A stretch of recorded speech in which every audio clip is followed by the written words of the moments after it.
ఆచి చికెన్ మసాలా. తెరవలి farmhouse లో కేసీఆర్ ను కలవనున్నారు బీఆర్ఎస్ వర్కింగ్ ప్రెసిడెంట్ కేటీఆర్.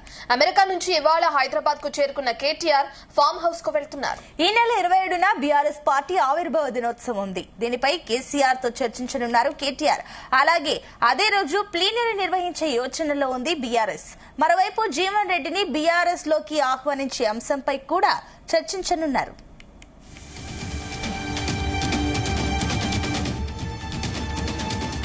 ఇందుకోసం ఈ వారంలో జీవన్ రెడ్డితో కేటీఆర్, హరీష్ రావు సమావేశమయ్యే అవకాశం ఉంది. జీవన్ రెడ్డిని పార్టీలోకి ఆహ్వానించడంతో పాటు కేసీఆర్ తో ప్రత్యేక సమావేశంపై కూడా చర్చించనున్నారు.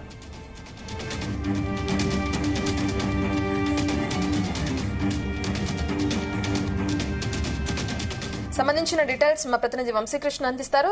వంశీకృష్ణ, మనం చూస్తున్నాం కేసీఆర్ తో భేటీలో ప్రధానంగా ఏ విషయాల గురించి మాట్లాడే అవకాశం ఉంది, వేటి గురించి చర్చించే అవకాశం ఉంది, జీవన్ రెడ్డి ప్రస్తావన వచ్చే అవకాశం ఉన్నట్లు మనం చూస్తున్నాం. మరి కేటీఆర్ ఏ సమయానికి కేసీఆర్ ఫామ్ హౌస్ కి చేరుకునే అవకాశం ఉంది? మనం చూస్తున్నాము గత వారం రోజులుగా అమెరికా పర్యటనలో ఉన్నటువంటి BRS party working president KTR ఈరోజు ఉదయం అటు హైదరాబాద్ కి చేరుకోవడం జరిగింది. కాసేపట్లో ఆయన ఎర్రవల్లి ఫామ్ హౌస్ కి వెళ్లబోతున్నారు. ఈ సందర్భంగా బీఆర్ఎస్ పార్టీ అధినేత కేసీఆర్ తో ప్రత్యేకంగా భేటీ కాబోతున్నారు. ప్రధానంగా ఈ భేటీలో పలు అంశాలను కూడా ప్రస్తావించబోతా ఉన్నారు.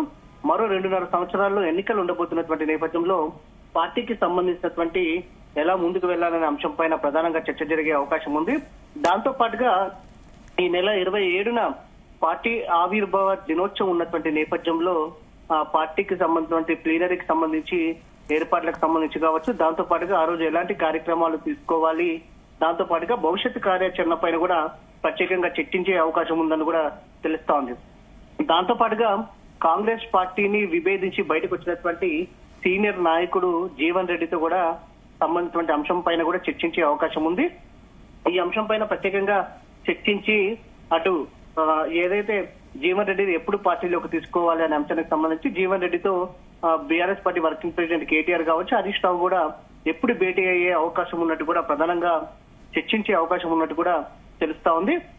మనకున్నటువంటి సమాచారం మేరకు మాత్రం ప్రధానంగా బీఆర్ఎస్ పార్టీ ఆవిర్భావ దినోత్సవం ఉన్నటువంటి నేపథ్యంలో ప్లీనరీకి సంబంధించినటువంటి ఏర్పాట్లు చేసే అవకాశం ఉంటుంది. దీనిపైన ప్రధానంగా ఎజెండా ఉండబోతుంది. పార్టీ సభ్యత్వ నమోదు కార్యక్రమాల పైన చర్చించే అవకాశం ఉంటుంది.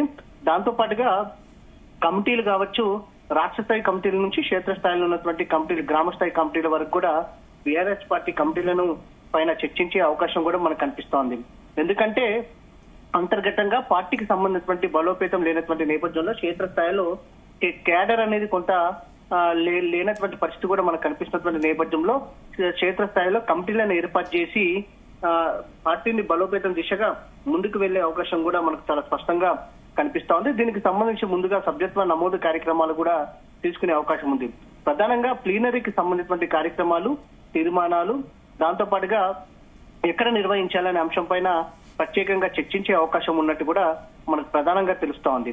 దాంతో పాటుగా జీవన్ రెడ్డికి సంబంధించిన అంశం పైన కావచ్చు, అటు కేసీఆర్ తో ఈ సమావేశాలు చర్చించిన అనంతరం ఎప్పుడు భేటీ అవ్వాలి, ఎప్పుడు పార్టీలోకి ఆహ్వానించాలి అనే అంశం పైన కూడా ప్రత్యేకంగా చర్చించే అవకాశం ఉన్నట్టు కూడా మనకు చాలా స్పష్టంగా కనిపిస్తోంది. ప్రత్యేకంగా BRS party working president KTR మాత్రం అటు ఏదైతే హరీష్ రావు కూడా ఈ సమావేశానికి వెళ్లే అవకాశం మనకు కనిపిస్తుంది. వంశీకృష్ణ, ప్రధానంగా పార్టీ ఆవిర్భావ దినోత్సవానికి సంబంధించిన ఏర్పాట్ల గురించి కూడా ఈ సమావేశంలో చర్చించే అవకాశం ఉందా? ఖచ్చితంగా. ఎందుకంటే ఈ నెల 27న ఆవిర్భావ దినోత్సవం ఉన్నటువంటి నేపథ్యంలో పార్టీకి సంబంధించి, ఎందుకంటే అధికారం కూలిపోయి ఇప్పటికీ 2.5 సంవత్సరాలు అవుతున్నటువంటి నేపథ్యంలో పార్టీని ఎలా ముందుకు తీసుకెళ్లాలి, దాంతో పాటుగా ప్లీనరీకి సంబంధించినటువంటి అంశాలు గత అనుభవాలను దృష్టిలో పెట్టుకొని ప్రజెంట్ ప్లీనరీ నిర్వహణకు సంబంధించి కావచ్చు, దాంతో పాటుగా తీర్మానాలకు సంబంధించిన అంశం పైన కూడా ప్రత్యేకంగా చర్చించే అవకాశం ఉంది.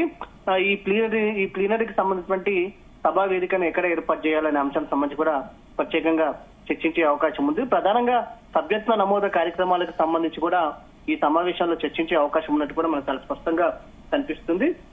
దీంతో పాటుగా కమిటీలు, గ్రామ స్థాయి కమిటీలు, ఏదైతే కమిటీల నుంచి రాష్ట్ర స్థాయి కమిటీల వరకు కూడా ఏర్పాటుకు సంబంధించిన అంశం మీద కూడా చర్చించే అవకాశం ఉంది. దాంతో పాటుగా ఏదైతే గత 2.5 సంవత్సరాలుగా కాంగ్రెస్ పార్టీ అధికారంలోకి వచ్చినప్పటి నుంచి రాష్ట్రంలో ఎలాంటి గవర్నమెంట్ ఏ విధంగా ఫెయిల్యూర్ అయిందనే అంశాల మీద ప్రధానంగా చర్చించే అవకాశం ఉన్నట్టు కూడా మనకు తెలుస్తుంది. ప్రభుత్వానికి సంబంధించిన అంశాలను ప్రజల్లో ఎలా ముందుకు తీసుకువెళ్ళాలి అనే అంశం మీద కూడా చర్చించే అవకాశం మనకు స్పష్టంగా కనిపిస్తుంది. ఎందుకంటే ఈ మధ్య కాలంలో ప్రభుత్వం సంబంధించినటువంటి మూసీకి సంబంధించిన అంశం పైన పెద్ద ఎత్తున బీఆర్ఎస్ పార్టీ ఆందోళన కార్యక్రమాలు నిర్వహిస్తుంది.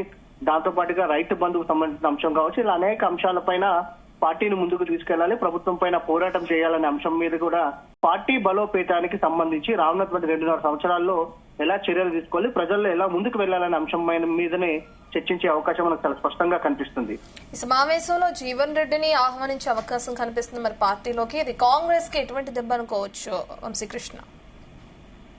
కాంగ్రెస్ పార్టీకి సంబంధించి చూస్తే మాత్రం సీనియర్ నాయకుడు, అనేక రకాలుగా కాంగ్రెస్ పార్టీకి సేవలు అందించిన నాయకుడు జీవన్ రెడ్డి. ఇప్పటికే ఆయన బుజ్జగించే పనిలో మంత్రులు కావచ్చు, అటు ఏఐసీకి సంబంధించినటువంటి నాయకులు కూడా పెద్ద ఎత్తున వచ్చి బుజ్జగించినా కూడా ఆయన ఎక్కడ కూడా మాట మార్చలేదు. తాను ఖచ్చితంగా పార్టీ మారుతానంటూ కూడా చాలా స్పష్టంగా చేసినటువంటి సందర్భం కూడా మనకు కనిపిస్తా ఉంది.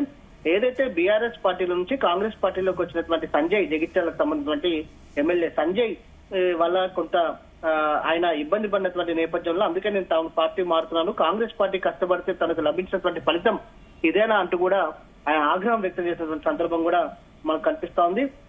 పార్టీలో అనేక రకాలుగా ఇబ్బందులు ఉన్నాయి, పార్టీకి సంబంధించి సేవలు చేసినటువంటి సీనియర్ నాయకులకు ఎక్కడ విలువ లేదంటూ కూడా ఆయన పార్టీకి రాజీనామా చేస్తూ ఆయన వ్యాఖ్యానించినటువంటి సందర్భం కూడా మనకు కనిపిస్తా ఉంది. కాంగ్రెస్ పార్టీకి మాత్రం కొంత ఆ జిల్లాలో కొంత ఇబ్బందికర పరిస్థితి మాత్రం ఉండే అవకాశం మనకు చాలా స్పష్టంగా కనిపిస్తా ఉంది. కానీ బీఆర్ఎస్ పార్టీ జీవన్ రెడ్డిని పార్టీలో చేర్చుకున్న తర్వాత ఆయనకి ఎలాంటి బాధ్యతలు అప్పగిస్తుంది అనేది కూడా వేచి చూడాల్సిన అవసరం ఉంది. Right, thank you Vamsikrishna.